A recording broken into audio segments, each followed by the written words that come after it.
ప్రముఖ కవి అంత్యశ్రీ కన్నుమూత. తెలంగాణ రాష్ట్ర గీతం జయహే తెలంగాణ రచయిత ప్రముఖ కవి అంత్యశ్రీ గుండెపోటుతో కన్నుమూశారు.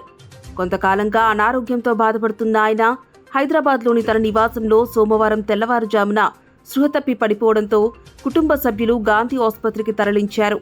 అక్కడ వైద్యులు ఆయన మరణాన్ని ధృవీకరించారు. 4 రోజులుగా తీవ్ర జ్వరంతో బాధపడుతున్నారని సమాచారం. ఆయన స్వస్థలం సిద్దిపేట జిల్లా రేపర్తి. రేపే ఎన్నిక, ప్రతి పోలింగ్ కేంద్రంపై డ్రోన్ కెమెరాలతో నిఘా. మంగళవారం జూబ్లీహిల్స్ ఉప ఎన్నిక జరగనుంది. ఈ నేపథ్యంలో ఎన్నికల ఏర్పాట్లు పూర్తయ్యాయని అధికారులు తెలిపారు. మొత్తం 2600 మంది సిబ్బంది ఎన్నికల నిర్వహణలో పాల్గొంటున్నారు.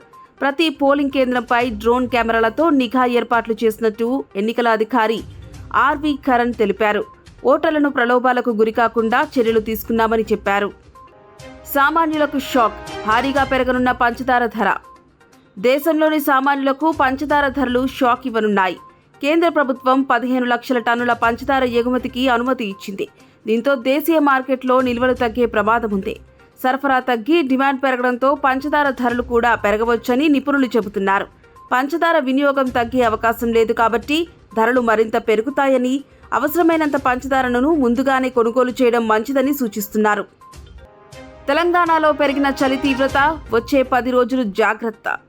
తెలంగాణలో రాబోయే 10 రోజుల్లో చలి తీవ్రత పెరగనుందని వాతావరణ శాఖ, తెలంగాణ ప్రణాళిక అభివృద్ధి సంఘం హెచ్చరించాయి. నవంబర్ 13 నుంచి 17 తేదీల మధ్య చలి తీవ్రత మరింత అధికంగా ఉంటుందని వెల్లడించాయి. ఈ మేరకు రాష్ట్రంలో 10 డిగ్రీల సెంటీగ్రేడ్ లోపు కనిష్ట ఉష్ణోగ్రతలు నమోదయ్యే అవకాశం ఉందని తెలిపాయి.